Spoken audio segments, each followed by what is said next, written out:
before. Holy cow.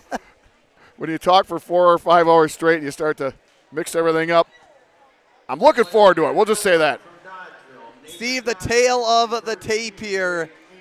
2-time state runner-up, 24-3 junior, Roen Carey. And wearing the red and white final singlet for IGH, the sophomore buzzsaw, 33-1 sophomore, Hunter Stevens, also a state place winner last year.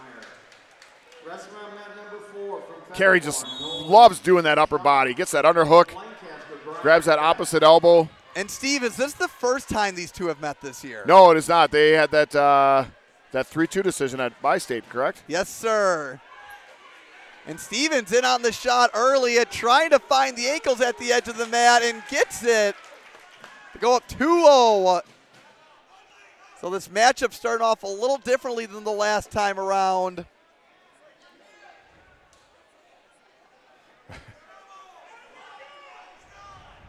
Stevens now just on top, able to kill some time, and now we'll get a reset. Carey got here by a fall over Best of Lancaster in the quarters and semis, won 5-0 over Johnson of Dodgeville. Dodgeville now wrestling over there for, is that third place, Teague? Is that fifth? That's fifth. And the quick escape by Carey makes it 2-1. Stevens in on another shot right away, has a leg at the edge of the mat. And tried to find the cradle. Not enough space to operate. We'll get a reset neutral here with 42 seconds remaining. Stevens got a pin in the quarters over Shep of Fenimore and had a, Teague, do we say it, kind of a... Stevens, another takedown on Carey to go up 4-1. Slight scare by Ingham of Prairie du Chien. End up winning that one 4-1 in the semis. Yeah, Stevens looking impressive so far. I think if Carey's going to keep this tight, he's got to get a 1 here. Well, I know these two also wrestling in the same club. So just very familiar with each other. Stevens, not even wanting to keep it close, somehow blocked up a cradle from that scramble. Won't be a score off of it, but had plenty of entertainment value as we'll head to the second period. Hunter Stevens up 4-1 on Roen Carey of Mineral Point. Deegan, here's the fun part with this one. Stevens a sophomore, Carey a junior. Multiple times are we going to see this.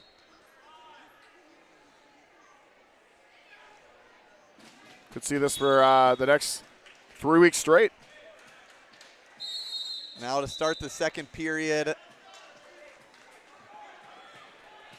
Be fun to see we're starting neutral as the weeks advance how much these guys change, right? Because obviously they're going to meet next week in the regional final, and then most likely a sectional final, or at some point. It'll just be fun. And then, dare we say it, in the state final, right? But we just need to see how each one of them, if they trade blows, right? If one wins and the other one wins.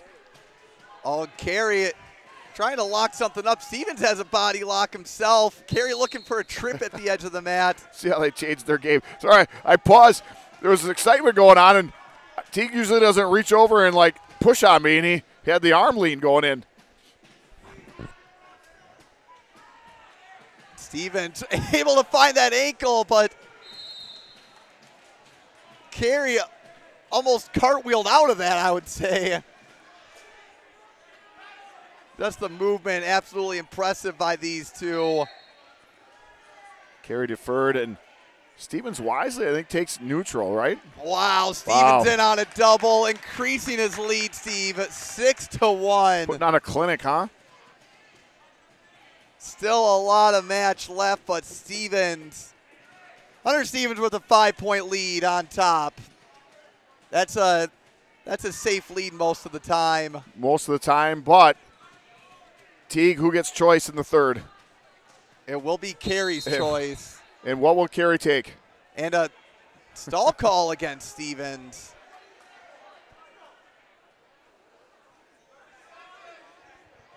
I think the officials maybe just want to see him hop the hips a little more in that sequence.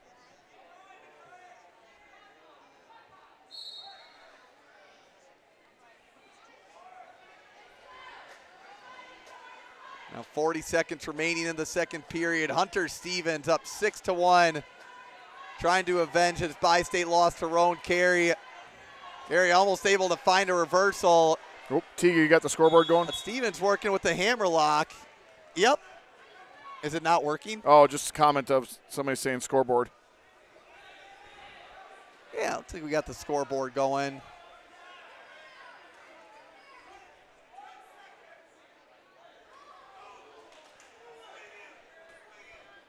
Down to 7 seconds remaining in the second period. And Hunter Stevens heading to the third period with the lead. It will be Roen Carey's choice.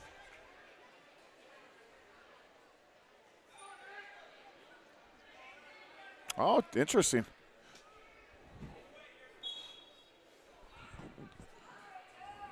Thoughts on that, Teague? Carey choosing down. Yep. Just needs points. I thought he would take top. I thought he was going to go top and use that mineral point ride. Try to get some points off of it while Stevens with an arm bar in.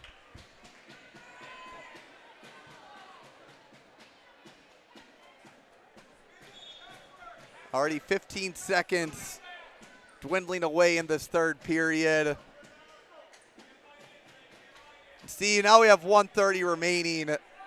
Just with the opening 75% of this match. Just Stevens looking like he would not be denied this time around. Right on. Carey does get the escape, makes it 6-2. Carey is dangerous up here. Stevens has just been, obviously, 3 takedowns, putting on a clinic, but Carey is always dangerous.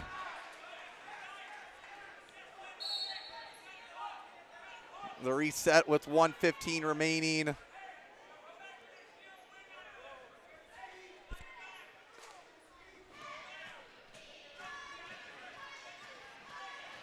There it is. Carey trying to find a body lock. Stevens locking him up himself here. Carey knows he needs something big at this juncture. I may have jinxed Marco with it last week, but getting 3 takedowns against Hunter Stevens to knot things up here. It's going to be hard to do.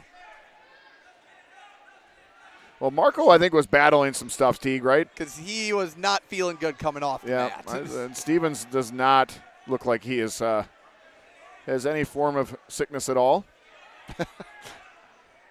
Carey trying to hip in, find something big here. Here's the thing, Stevens also knows what Carey needs.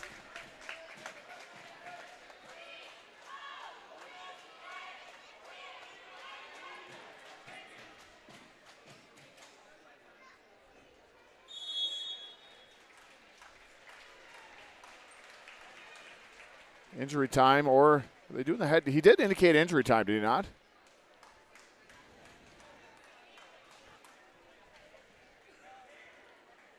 We have 6-2 with 31 seconds.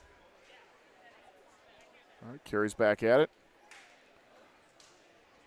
Looks like Stevens doing a little blood time.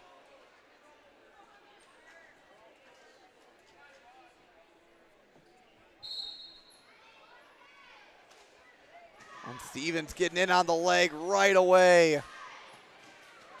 Working from that arm, changing levels. Looking for one more takedown just to seal the deal. Doesn't need to get too greedy. Nope. It's Carey thinking cut back. Stevens sees it coming. Why not try it, right?